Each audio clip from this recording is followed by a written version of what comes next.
Yo, what's up, everybody? Welcome back for another episode of the Music Is My Business podcast / live Q&A. Let me see, man. Let me see what we got in the stream. Let me know where you guys are from. Let me know what you do. Shout out to my Sync Producer Hub members in the member-only chat. I see y'all. We got Chuck. We got Jason. We got Joe's Loom Note Taker. We got Larry. And we got Tony in the building. TTP Lab Music. I see you.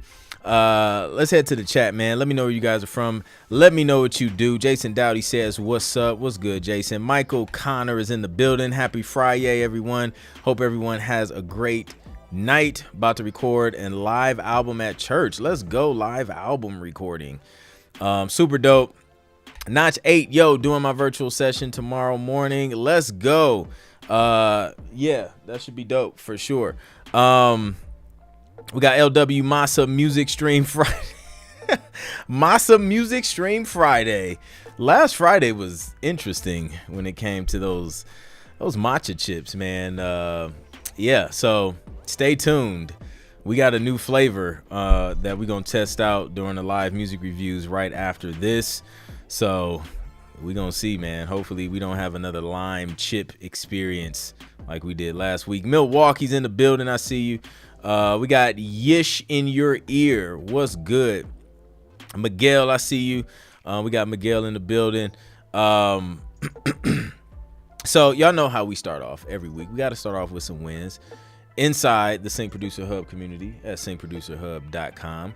So let's see, man. Let's see who's been winning. Let's see. Vincent, this is a weekly occurrence with Vincent. Vincent is just in win mode. So let's check it out. It says Trailer Bros reached out. Future collab. Just had to share this with you all because I'm still trying to process it myself. Out of nowhere, I saw that Trailer Bros started following me on Instagram, and then I noticed a message request from Trailer Bros, and there was none other than their founder and manager, Max Kosla. I believe that's how you pronounce it. Writing. For those who don't know, Trailer Bros is an absolute giant in the trailer music and film world. They've worked on some of the biggest blockbuster trailers out there, and their reputation in the sync world is next level. Turns out he checked out some of my recent works and told me to send a short portfolio for a potential collab with Trailer Bros. We're setting up a call in the next days to talk everything through. Nothing official yet, but just getting this kind of recognition is already a massive honor for me. Still can't believe it's real. Had to share this moment with you guys. Keep pushing. I love to see it. We about to comment in real time. Let's go.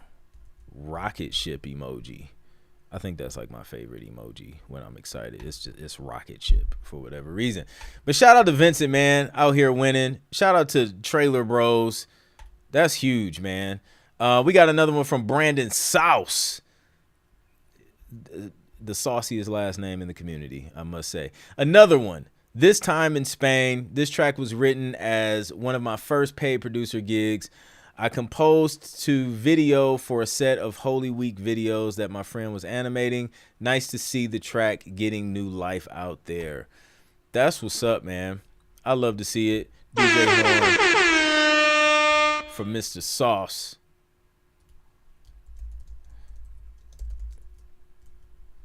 Dope stuff, bro. I love to see it, man. Producers out here making money with their music. Like, your music has value and other people see that value in it. You just need to learn how to present that value, and then they'll present their wallet. That's how that works. All right, we got another one from Vincent. Follow up The Voice Kids video usage.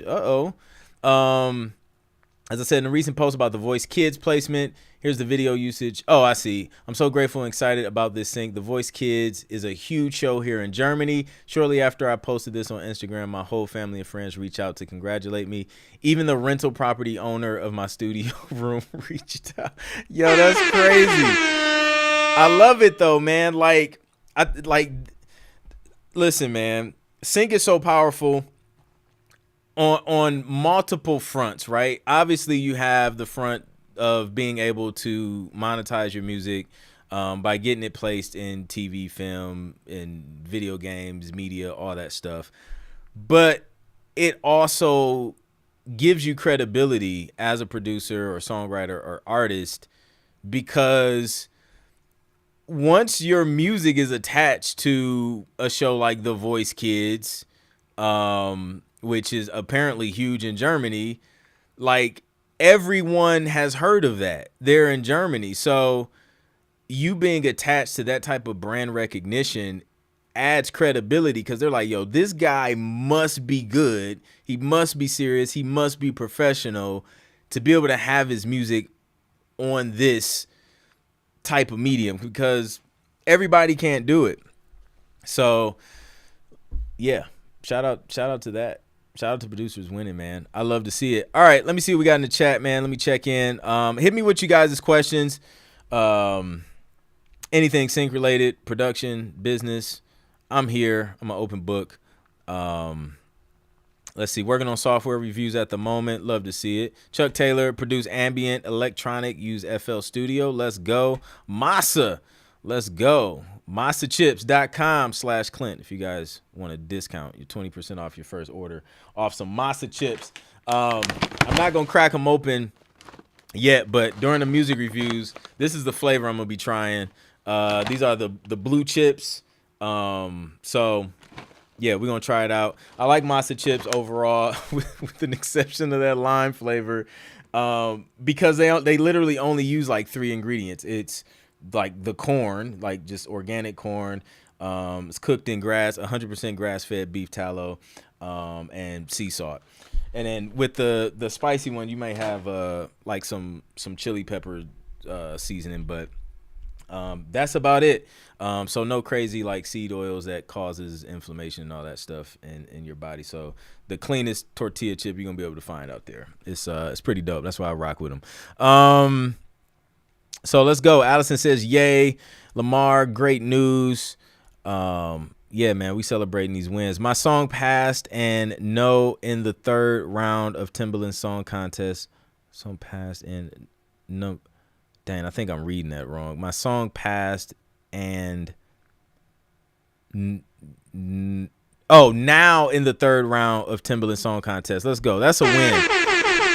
That is a win. Shout out to Allison out here crushing it in Timbaland song contest. Jason Dowdy says, I've never really tried to create music to picture until I took Vincent's trailer challenge. I feel like I learned a lot participating. Do you know of any worthwhile courses on how to score the picture? I feel like this will help any producer level up.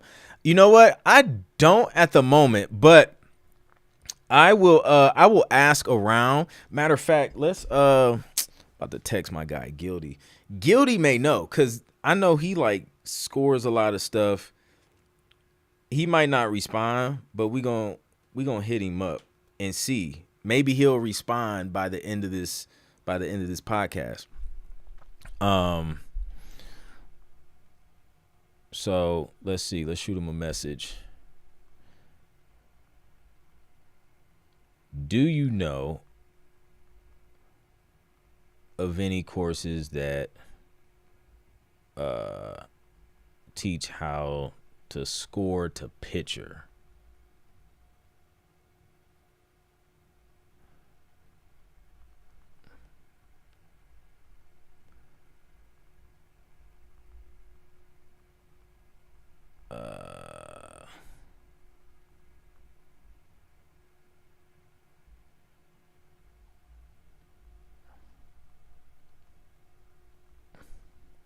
All right. So I just shot him a text. We'll see what he says. He may know. All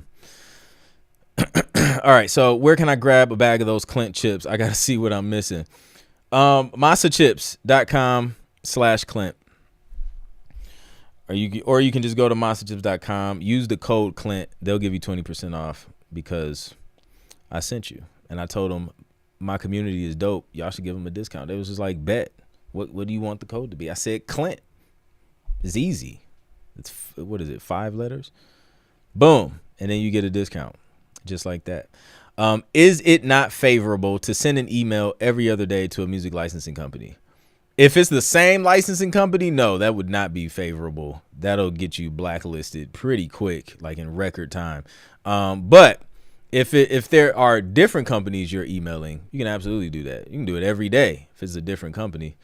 In fact, I recommend every day.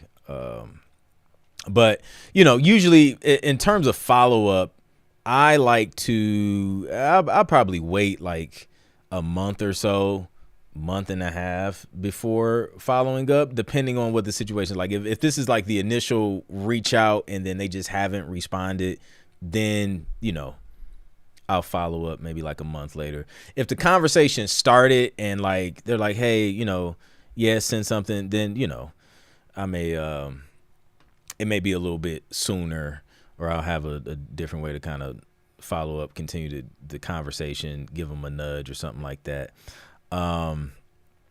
Tony says last week's chips were cooked in 100% grass-fed tree bark. Yo, we roasted those lime-flavored chips. And then LW did some digging and found out that everybody else in the world feels the exact same way. And they I seen they responded to one of the comments. They was like, yeah, the flavor may not be for everybody. And I'm like, yo, literally it's for no one. This tastes horrible. Man, it was so bitter. It was just like, so then we was just like, yo, let's get some salsa. Salsa will instantly, come on. Like, when have you had salsa and it not made whatever you're eating better? Especially if it's like a tortilla, a taco, a quesadilla, anything Mexican related. Like, it just makes it better. I mean, you can put salsa on a potato chip. It'll probably make it 10 times better. It made it worse. It was crazy, man. I couldn't believe it, honestly. It caught me off guard. So, yeah. Outside of that, I like everything else I've tasted so far. Not mad. I'm curious to see what these blue joints are about. And then they have a white chip. I guess it came back recently. I think it's just like a thinner, just white corn tortilla chip. So I don't know. Maybe I can get my hands on those and we can see what those are about. What's up, James? I see you in the building. So if a composer wants to stay low key and not be a public face artist, should they let libraries release their compositions under their Spotify profile instead of yours, and have your name or alias listed in the writer credits instead of having you as a primary artist on Spotify? Should they let libraries release their compositions under their Spotify profile instead of yours? So under the library's Spotify profile, I've seen like a combination of both. Like, I've done some projects where it would show on like the library Spotify profile, right? I would be listed in the credits, but then I would also be listed as like the artist, I guess, especially if it's just like an instrumental. But then I've also had projects where they were just like, hey, send us your Spotify artist profile so we can like link the song. Excuse me. So we can link the song to the profile. So I was cool with that. I think it's up to you, honestly, or the composer on how they want to move forward with that. And if it's possible, I mean, I'm sure it's possible. Obviously the credits are going to be there. But as far as like artist name, they may put that, they may not, but I don't know. I feel like I don't know. I mean, I feel like you can still kind of maintain that low keyness, even if they put your name as an artist. But I don't know. It depends on what the placement is too, because that could change depending on the placement. Like if you get like a featured use on something for a long period of time, and then you got people checking you out, yeah, you'll probably wake up to some new fans. But yeah, I think that's up to you. And that would be a conversation with the library on how you all want to handle that. So yeah. There's a Brick character who does. I'll go look for him and put it in chat. Oh, dope. Appreciate that. The community is so darn important. Like, because everybody just like, you just get everybody's knowledge like in one spot. This is crazy. So yeah. What's good in the music hood? Chilling, man. We just chilling. Two folks who are legit and have courses and classes. Mark Giovanni, cinematic composing, and Guy Michelson. Both channels have lots of great free YouTube videos too. Boom. There y'all go. Allison just dropped some gems. So Mark Giovanni, cinematic composing, and Guy Michelson. Check those guys out on YouTube for composing to picture, scoring the picture stuff. Shout out to YouTube, changing lives out here. So yeah, what other questions do you guys have? Hit me up with your questions. I am making progress on my own personal projects. I just submitted a couple tracks to this new publisher that I'm starting to work with. I'm waiting to get feedback on that. This was the cool thing, right? So I was working on an album with the previous publisher, and they accepted 3, I think, out of the 5 tracks I sent them. 2 were still left. So I was just like, yo, these 2 are literally the exact same genre that this new company is looking for. Let me make a couple revisions. I had to make a couple edits, make it longer. I modified like one of the string sounds on one, and then sent it and see if they can prove it. And the dope thing about that is like, I feel like nothing ever really goes to waste in this space, because especially if you're working on styles of music that frequently gets requested, like dramedy stuff. I get requests for that a lot. So like there's somebody I can send it to. So I love this because I never feel like I'm wasting time. Anytime I sit down, even if I make multiple tracks and the library doesn't sign them, I'm cool, because I'm just like, okay, I'm gonna put this on the unused folder, and then when an opportunity comes, I know I can go to this folder, I can pull those tracks, make some tweaks if I need to, and then boom, somebody's gonna land on them. So I'm waiting to get some feedback on that, and then if that works out, that'll be great, because it also saved me time, because I didn't have to like necessarily create new tracks. I already created them. I did the work one time, but now I can still kind of use that work that I did, and then hopefully leverage those to get another deal going and building another relationship. So we'll see what happens. Pretty excited about it, and yeah, that'll be another one. That'll be another win, and I'll share that win in the community once it's finalized. So exciting stuff. And then now, depending on where that goes, the next project on my list is this mixing one. I got to finish mixing. Yeah. So, should be dope. All right. Allison says, I have a question. You've mentioned TuneSat for tracking TV placements. Anywhere to check for films, or will you get any heads up from the studio? That's a great question. There's nothing that I know of specifically that will track films, especially if it's released in theaters or a movie on like Netflix or something. But anytime I've gotten a placement on a film, I usually hear about it in the form of like a check. So usually there's like some upfront money attached with placements like that. So there's usually some type of clearance request sent or something, or a check, depending on how that happens. Whether it's through a publisher, you may see them pay you out something, however often they pay out. If it's directly through a music supervisor, usually it's the music supervisor hitting you up for clearance agreements and payment info and all of that stuff. So yeah, that's usually how I hear about stuff like that. I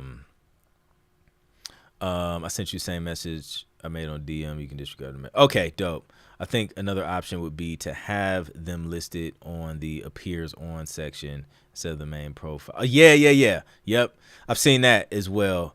So yeah.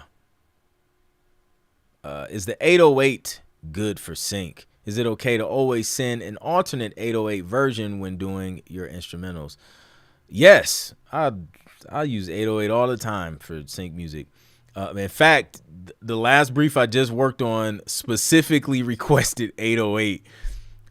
So yeah, it's perfectly fine.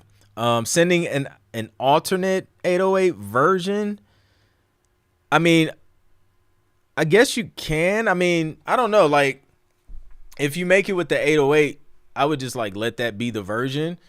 I don't think it's really necessary to create like a version with an 808, then a version with like a bass, like a synth bass or something. I say just put whatever bass sound you want. Oh shoot, Guilty just responded. Let's see. So yeah, like whatever sound you use, I think you'll be good. Oh dang, he just hit me. Hold on. Oh, he just hit me. He just hit me with some stuff. Okay, so he says, "Yo, it's a good question. There are hundreds, man, but I never bought in the picking just one. Here's a couple though. So Evenant, that's for trailer music. So let me drop these in the chat.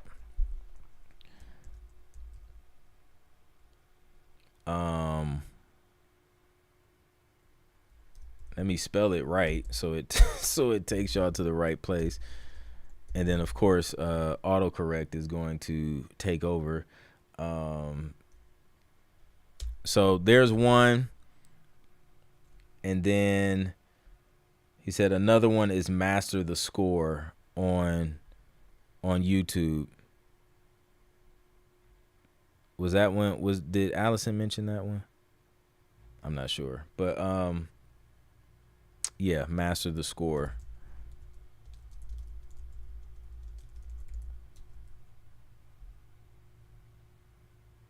I don't know. He's still typing. We might have several options by the end of the stream. All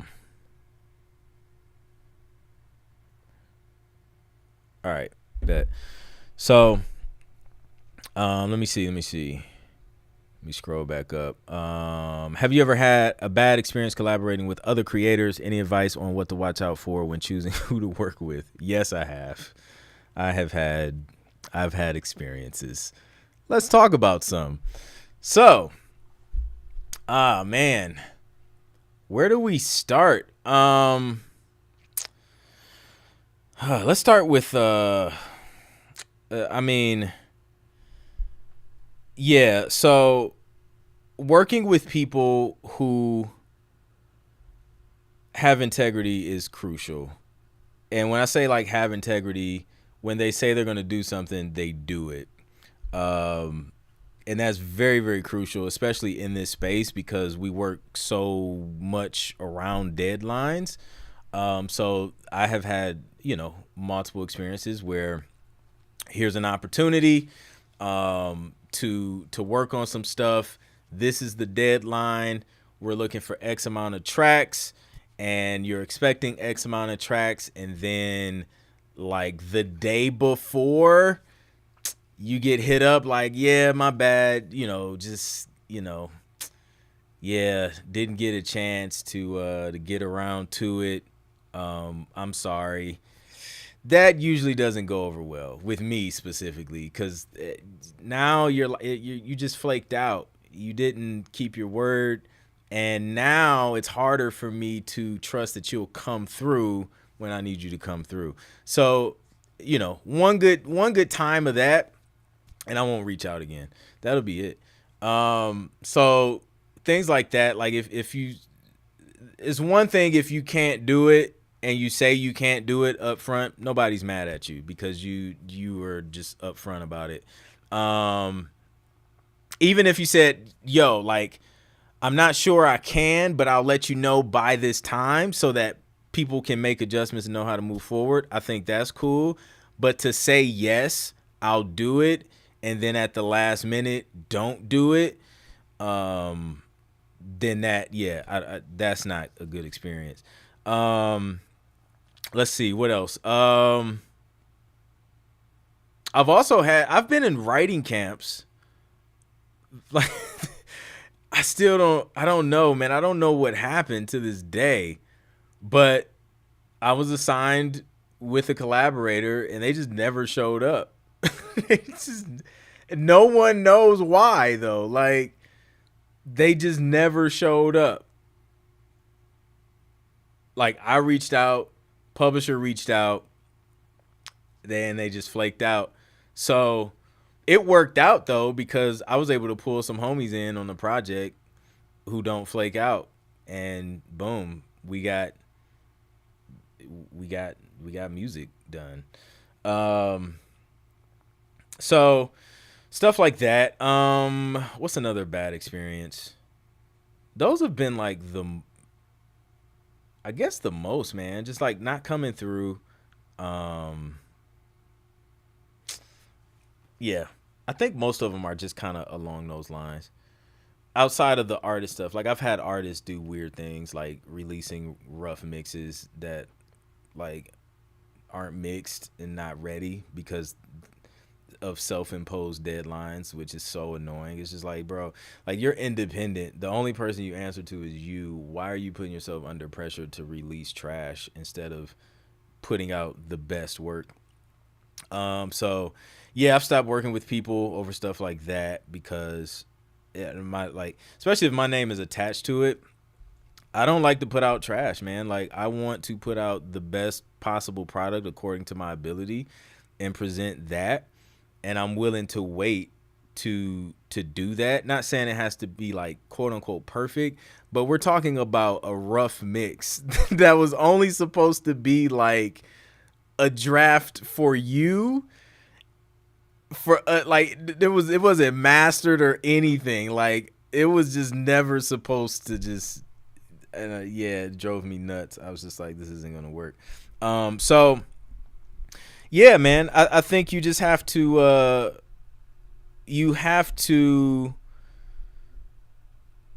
believe people when they show you who they are.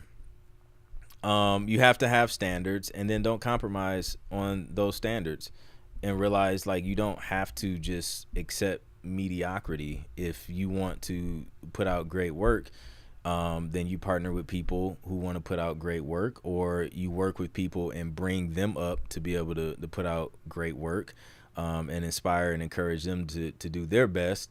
Or it's just not a good fit, and be okay with it.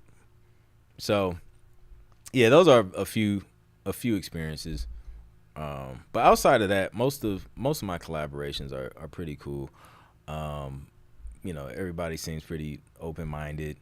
Um, so yep. I have some tracks on number1music.com. Has anyone ever used? I haven't personally. Maybe somebody else in the chat has. Hold on, he sent us some other stuff too.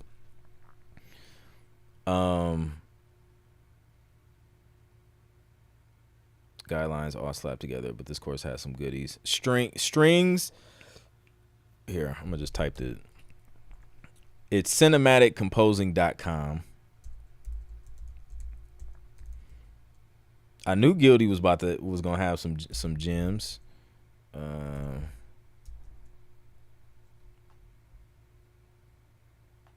he said, check out this guy, Kevin Kushel, on YouTube. He said he has a collection of the guidelines.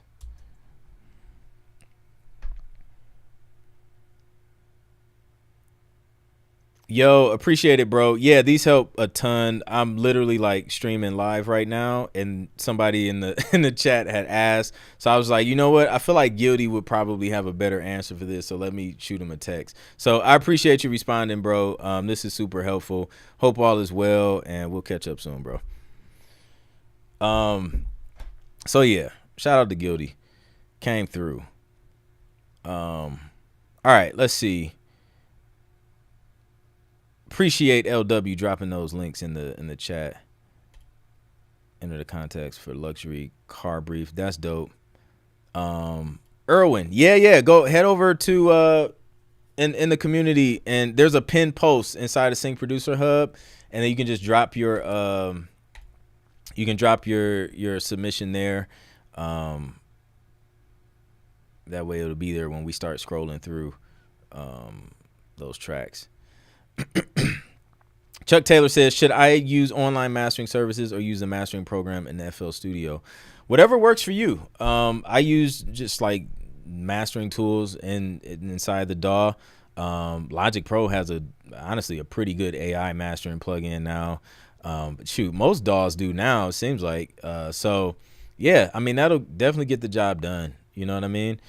And then Lander has a mastering plugin that I use sometimes as well. Really solid stuff. Allison Penn, get split sheets done before anything starts. Yeah, split sheets with amongst collaborators is. Oh yeah, that's been. I've seen that experience go down. Did a song. It wasn't me. I was just the engineer, but I was there, and split sheets weren't done. They recorded a song. Some time went by. I want to say, I don't know, months. And then people forgot exactly what was agreed to.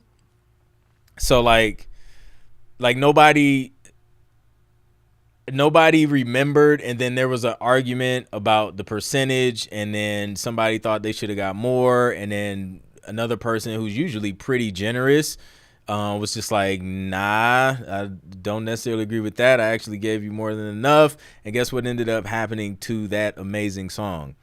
Nothing. It just sits there. I'm sure it's probably on somebody's hard drive, and it's doing nothing because an agreement was never made on splits. So like whatever is discussed, once that song is complete, discuss splits, get that out the way. Like right there, and then, you know, or like sometimes so a lot of things are happening, collaborations are happening virtually, right? So sometimes if I'm pitching a song to a publisher, usually the agreement that the publisher send, like we'll send them the splits and then they'll send that on their agreement.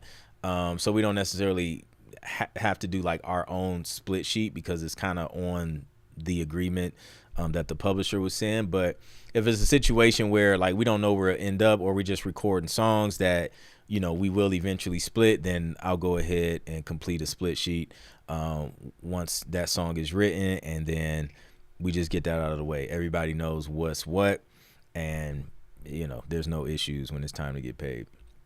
So yeah, I agree 100% with Allison on that. Is it a certain way to upload your songs in TuneSat for it to be detected well? Nah, like literally, I just upload an MP3, and I don't even fill out like half of the stuff of the fields that are in there, and it'll detect it. It's listening for the audio, so it doesn't even care what you type in. Like that's just for like organizational purposes and for your own information, but it's listening to the audio. So as long as you get that audio up there, put a song title, and, you know, you're good to go. Miguel says, I collaborated with an artist recently. It's today's submission, by the way, and he has its own publishing company. We want the song non-exclusive. I signed the one-stop splits already. How would it work with library since he already has a publishing account? So if it gets signed to a library, they would just he would basically just kick his publishing company off of that song, and then put theirs on there and just give them writer share. And then probably if it's non-exclusive, and say you do a non-exclusive deal with a library, they'll kick his publishing company off. Their publishing companies will represent both sides of that song. And then they'll probably do some type of retitle or like abbreviation or suffix or prefix in front or behind of the song title, so that they know that's the one that that they're pitching or whatever and collecting for. Good question. Erwin says, I'm on vacations. Hope I could stay, but I'm going to dinner with my fam. That sounds good, dinner. Best regards from the Dominican Republic. See you next week with some tracks. I'm loving these community, by the way. Let's go. Yeah, man. Enjoy dinner. The replay will be up. The replay will be on YouTube, Irwin. So if we do play your track, you can watch the replay and then check out any feedback that the community has for you. Enjoy dinner. And I got to get back out there to the Dominican Republic, man. We had a good time out there. Been down that road. Yep. So crazy stuff. Boom, there's the link for, well, I guess it's not helpful on the screen. It's more helpful with LW's link in the chat. Thank you, LW. I'm learning Logic shortcuts, by the way. Trying to learn to love the DAW. Shout out to Miguel. Shout out to Miguel learning Logic. It's coming from Ableton. I don't know. We may convert him to be Team Logic. I love music, but I don't know how to market and sell my music to platforms. JGC. That's why we love Sync, because you ain't really got to worry about marketing and selling your music to platforms. So that's a huge frustration that a lot of producers have. Is just like, you know, there's different routes you can take to monetize your music. And there's very few things that require you to not, like, literally not have to market yourself or build a brand or sell music to platforms. But if you know the type of companies to look for, which we show you inside of Sync Producer Hub and even here on the podcast, then it's just a matter of creating the type of music that's in demand. And then if you can create that type of music and that company needs that music, they'll do a deal with you, and then they pretty much take it from there and will do the marketing and do the publishing and manage the relationships with the clients and things like that. So it allows you to really just focus on producing music and creating a catalog of music that will earn for you over time. So that's why we geek out about Sync. Yeah. Do you put every track you create that will be submitted on TuneSat? No, that's a good question. No, I don't. I don't. I like to put, okay, this is how I kind of use TuneSat, because I, create so much music over time. I will, for example, I'm working with a new publisher, right? So if those tracks get accepted, I want to see, how they work out. So I'm going to upload those 2 tracks on there and see what happens with that, just to get an idea. Okay, I'm getting placements with this publisher. Then I know, okay, it's worth my time to continue to submit music and things like that. So I'll do things like that. I will, I like to upload tracks, especially like collaborations, right? So I did a couple collaborations inside Sync Producer Hub. I did one for NCAA football championship that The Ohio State University Buckeyes won. Shout out to LW, the hugest Buckeye fan in the chat. So we did a contest for the college football playoff bracket, and I uploaded those tracks because I want to see if they get placed, because it's just exciting to me to see like tracks that I collaborated on, especially with like community members, to see like as soon as those get placed, so that I can like reach out to the producer and be like, yo, we got a placement. So I'll upload those collaborations. Just recently wrapped up another collaboration contest from March Madness. Shout out to James. He won that. So we're going to be working on some collabs soon. So I'll upload those just because I want to see when those get placed as soon as possible, just so we can like celebrate and, inspire everybody in the community with those. But yeah, I don't upload everything. Just enough to kind of see what's working, especially with newer deals. And then once I see things are kind of in rotation, boom, I put an asterisk next to that publisher, and I'm like, okay, we're gonna send them some more work. And that's how I know, like at the beginning of this year, one of my strategies at the beginning of every year is to like look back over the previous year and see, okay, where did I get placements?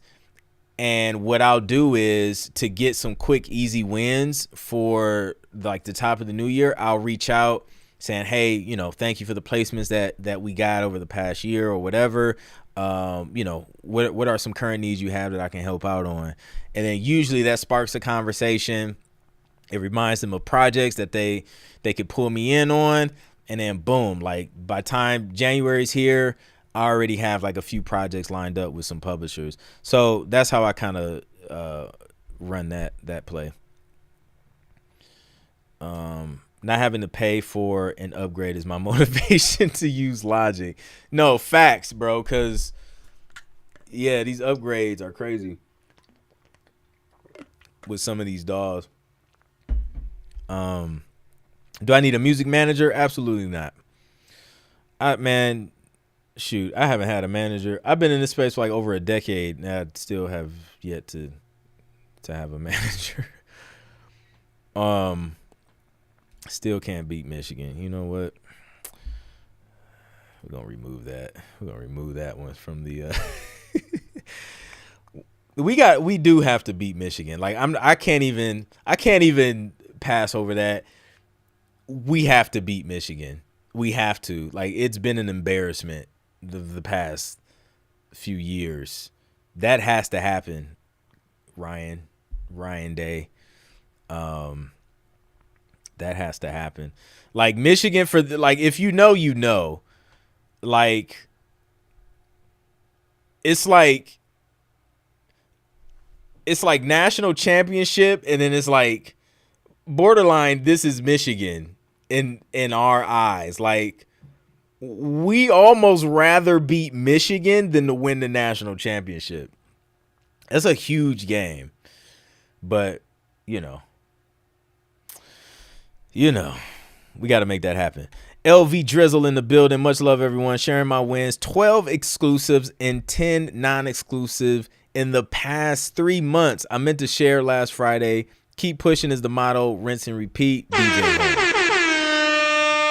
Shout out to LV Drizzle. That's wild. 12 exclusives and 10 non-exclusives in 3 months. That's dope. No excuses, man. Been watching the past couple weeks now. Been taking notes and just got registered with BMI. Let's go. That's a win. Now I'm just working on structure. Thanks for all the help. Brabs. No problem. Glad this has been helpful, man. That's what it's all about. You know, pushing you guys to take action and get results. Otherwise, we just up here running our mouths for nothing. But to see results is what I'm about, man. That's what I love to see. What are the best platforms to start posting on? Man, there's so many, and it's not necessarily like what platforms to post on. It's like, what companies do you reach out to? Because there's like different spaces within Sync, right? You got MicroSync, where like there's sites where you can upload some music on a site, and then, you know, video editors and independent creators can come and like do like little one-off licenses and stuff like that. So that could be sites like premiumbeat.com or pond5.com, different like stock music sites. So like you can get a lot of little like micro syncs, one-off licenses with that kind of stuff. And then you have like some of the bigger libraries that you can pitch to. You don't necessarily upload, but they kind of curate music. So you kind of have to reach out, ask if they're accepting submissions, and then you kind of go from there. And then they have like their own kind of onboarding processes and whatever.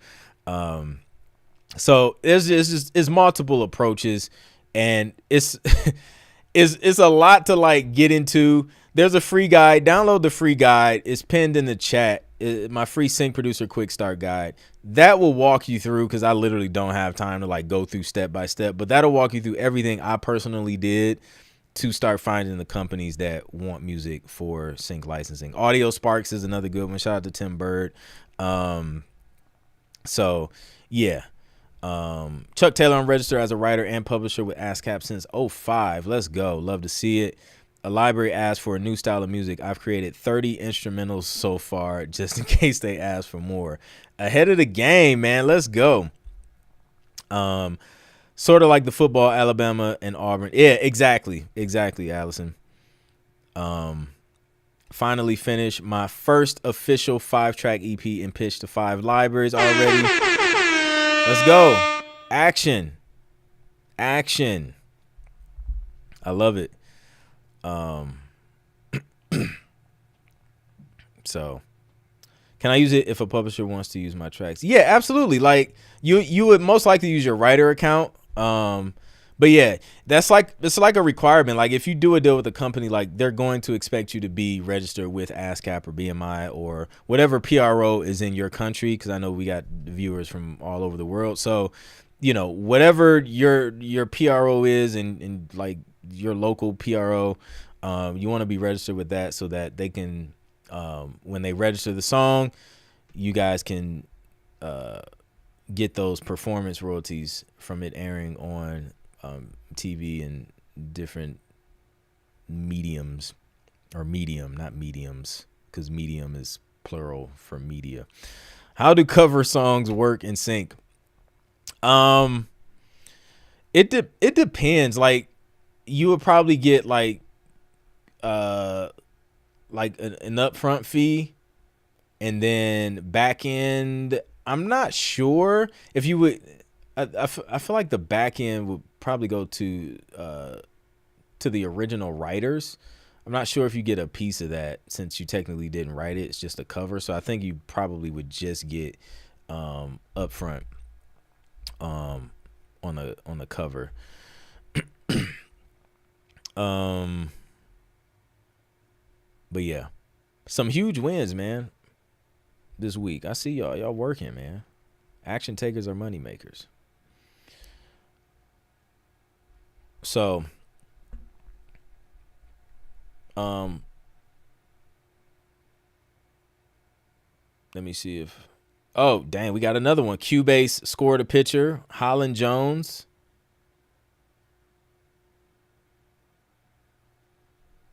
Resources on resources. There's another one for y'all. Y'all getting slapped with resources. So that's what's up. That was from Guilty. 100%. Tim Bird says, does it make sense to upload my released music to non-exclusive sites to expand the work? Yeah, I think so. That was my strategy. So for all the tracks I had like on my Beat Store, like I set like all my Beat Store licenses to like non-exclusive. I didn't have like any exclusive licenses on there. And then I would like send all that stuff to non-exclusive websites. So like everything, in fact, it was a part of our process. So, we have we had a SOP when I had the Beat Store. I think I may still have a Beat Store. I don't know. Like I haven't been on there. But we stopped focusing on that, and just focused like 100% on sync. But when we had the Beat Store, we had an SOP, and basically my VA, we would like upload to Beat Store, and then we would upload to Pond5, and then we would upload to like all the like non-exclusive sites. And basically we just had a system of just taking all the non-exclusive stuff, and it would just get uploaded on like all of those sites, just to, like you said, like just expand the work on as many platforms as possible. YouTube, like we would put them up on YouTube. Was it super effective for me? Not necessarily, I don't think, just because like, well, I've gotten some on like Pond5, some licenses and stuff on there. Audio Sparks is another one. Like I'll get like some small royalties from Audio Spark stuff, but I haven't uploaded on there in years. But it could add up. Like if you stay consistent with it, I suppose it could add up. I was doing a lot of like trap soul stuff, R&B stuff. So it probably wasn't like a huge need for it. If I was doing something that was probably more in demand, especially like in microsync and things like that, I feel like lo-fi would probably crush it with something like that. But I probably would have seen like a lot more traction if that was the case, if I, was just doing a different genre. But the Beat Store for me, that was just like a way for me to kind of get like my R&B, soul, ballad stuff out of my system. So, Tune Edge is calling for certain covers due April 29th. Let's go. Because I do lo-fi covers and I use SoundDrop for mechanical licenses, and they take a 15% cut. The 85% is for me, but they send an amount to the original creators though. But that's for streaming. I assume sync is different. Oh, okay, I got you. That's dope. Man, glad it's helpful. Yep, no doubt. No doubt. Any other questions? I think we got time for like one more. Maybe two. Depending on how fast I can answer it.